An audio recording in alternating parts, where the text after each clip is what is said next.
Good morning and welcome to our newest edition of United We Learn. Thanks for joining us.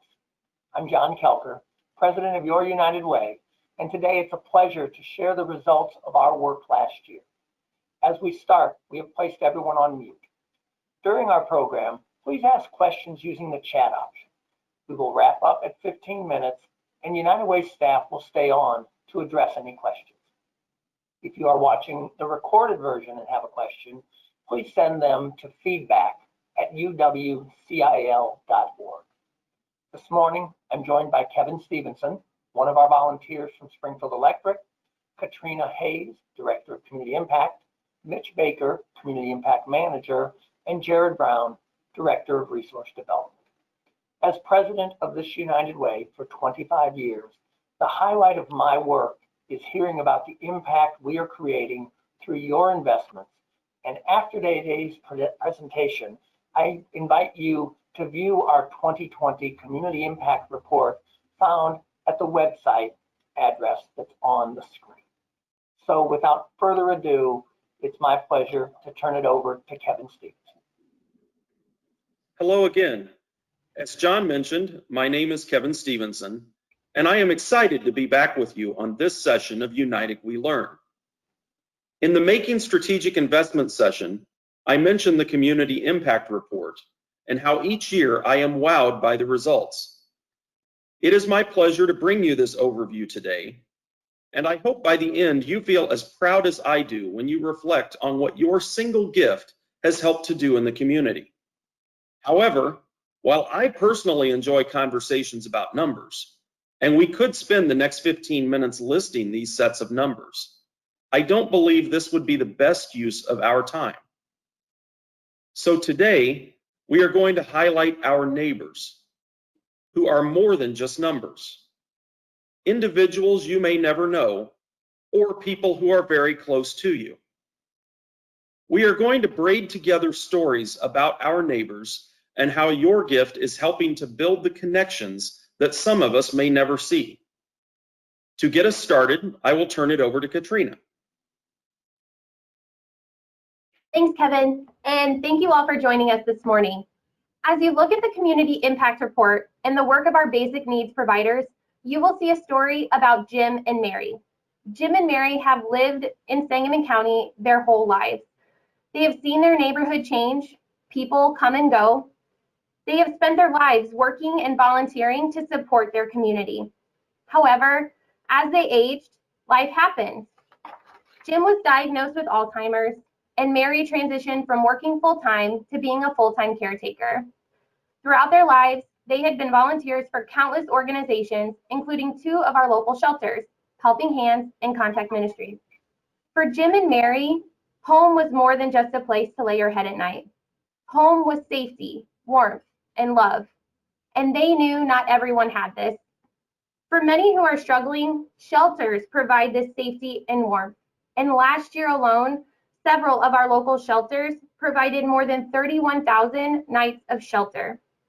As time away from Jim grew increasingly hard for Mary, she wondered if there was a program that would bring meals to their home. After all, they had seen so many unique programs through volunteering. After visiting a congregate meal site near them, Mary learned about the Daily Bread Home Delivered Meals program offered by Senior Services of Central Illinois. Now, because of this program, 2 nutritious meals are delivered to Jim and Mary each day. Mary no longer has to worry about coordinating caretakers in order for her to go get groceries and losing that valuable time with Jim. She can stay near him and keep him relaxed and comfortable. Last year alone, this program and many more helped to provide more than 400,000 meals to people in need. Our basic needs providers work hard each year to ensure there's a safety net of emergency food and shelter services available to serve the most vulnerable in our community. To learn more, I encourage you to check out our Community Impact Report. To continue our story of Jim and Mary and their neighbors is Mitch Baker, your Community Impact Manager. Good morning. So once a week, Mary and Jim's neighbors, Beverly, Laverta, and Liberta, would stop by to check in and visit. And on one of those visits, they were sharing stories about the students they had been working with at their neighborhood school. You see, Beverly, Laverta, and Liberta are all volunteer grandparents with the One Hope United Foster Grandparent Program. Each day, they go into their school to work with children on reading and math curriculum. Then when the school year is over, they help provide support for summer programs. These volunteers provide a critical role for their community. They support the students who need that extra bit of help. Many students they work with see their families struggling. These observations at home can come out in unique ways during the school day. They may have a hard time focusing or paying attention, but with the support of classroom volunteers like Beverly, Laverta, and Liberta, they're able to thrive in the classroom. Each year, more than 1,400 students are supported in United Way funded programs, and these programs are supported by more than 400 volunteers, just like Beverly, Laverta, and Liberta. But the best part is that because of these programs, we have seen extra growth happening for children in core subjects like math and reading, and even positive changes in behavior and attendance. To view the full spectrum of success United Way supported programs are helping to create, I invite you to look at the education section of our Community Impact Report. Back to our volunteers.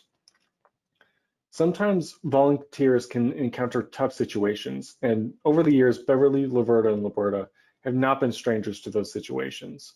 So for example, they could be notified that a student was removed from their family the night before and will need extra attention and support. Now, these situations are never easy, and as volunteers, they know that giving the student all the kindness and love they have is the best that they can do to help heal this trauma. However, these volunteers know that more help is needed, and there is help in circumstances like this, because just 3 blocks down is their friend Felicity. Now, Felicity is a counselor with Lutheran Child and Family Services, and because of United Way, she's able to provide support to this student immediately, regardless of payment.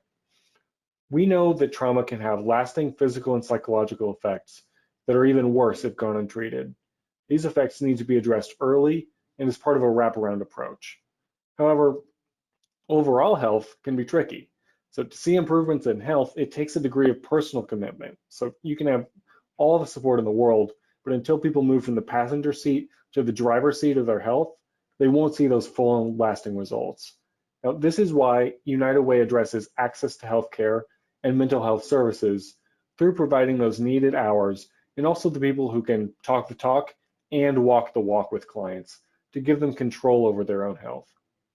For many, this is the first time they don't feel overwhelmed talking to their doctor because they have an advocate helping them understand what's going on in their own language and helping them to practice those skills that they're learning through counseling and other mental health services. But best of all, because of programs like counseling at Lutheran Child and Family Services and the community mental health team with SIU Center for Family Medicine, we're seeing more than 73% of clients now feeling like they have ownership over their own health care, and more than 440 individuals got access to those needed mental health services. And as we've mentioned before, head to the Community Impact Report for more info. And I think the last neighbor that Katrina is going to highlight is Jolene. Thanks, Mitch.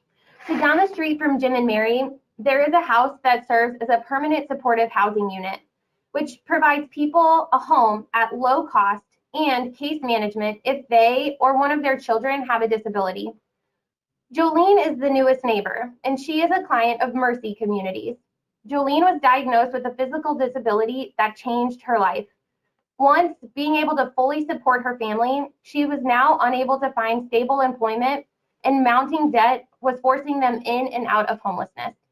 Mary, Jim, and their neighbors knew there was a lot of stigma that came along with accessing permanent supportive housing, so they made sure that Jolene and her children felt welcomed into their neighborhood. This gave Jolene the continued motivation to stay committed to the case management and treatments being created with her. Accessing this program and being provided the support she needed to reframe and refocus, Jolene could finally breathe. She had been in and out of the cycle of crisis for so long, she nearly forgot how to do that. After months of work and practice, Jolene was having success. She was managing a budget, taking life skills classes to help regain and rebuild her family unit, and best of all, she found stable employment. And because of the supportive housing, her job was enough to support her family. In programs like Mercy's Permanent Supportive Housing Program and others throughout the community, we have seen more than 130 individuals overcome barriers to employment, and 87% of clients maintained housing for at least 6 months, helping to stabilize and strengthen themselves and their families. These successes and so many more are captured in the Community Impact Report and are just waiting for you to discover them. Each year, we see our community come together to achieve great things with our neighbors, and we are excited to share just a few of those stories with you this morning. And with that, I will turn it back over to Kevin. Thank you, Mitch and Katrina. What I find fascinating is that these stories of human connection and transformation are taking place every day, and that our distance from them may be across town or just next door. My support to United Way is more than just a donation. It is an investment in my neighbors. It is an investment in the everyday heroes who work to support the people I care about. And I am just a piece of this story. $1 in the true impact our community sees every year.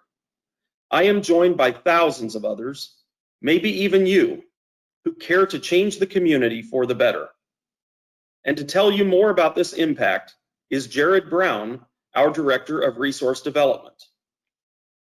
Thank you, Kevin. And good morning, everyone. So Kevin really summarized the essence of why businesses and people in our community give to United Way, because it is an investment in our neighbors and neighborhoods. When you make a gift to United Way, you're not supporting us or the dozens of local programs we partner with. You're really supporting the people who live in our community, while also having the peace of mind of knowing that your gift stays local and goes directly to program services. In our Community Impact Report, you can learn more about our donor networks, and you'll also see the multitude of local businesses who support our efforts through either running an employee giving campaign or through a corporate gift or sponsorship. So I would encourage each of you to support these great local companies that also support our community. And so for the donors and for those considering a donation who joined us today, thank you very much. And with that, I'll hand things back over to John Kelker as we wrap up. Thank you. And I want to thank Kevin, Katrina, Mitch, and Jared. And thank you for joining us. Previously, we shared information on the COVID-19 Relief Fund, our history, how we work, and today we shared a glimpse of the countless lives impacted by your generosity. Our impact in helping individuals and families is why I'm so passionate about our organization and the work of our partners. Join us for United We Learn on August 21st, when we address how our community can support local programs in the age of COVID-19. This concludes today's program, and we will keep the session open for a few minutes to address any questions posted in chat. Any questions we don't get to in the next few minutes will be addressed and saved on our website. Thank you. Have a great Friday and a wonderful weekend.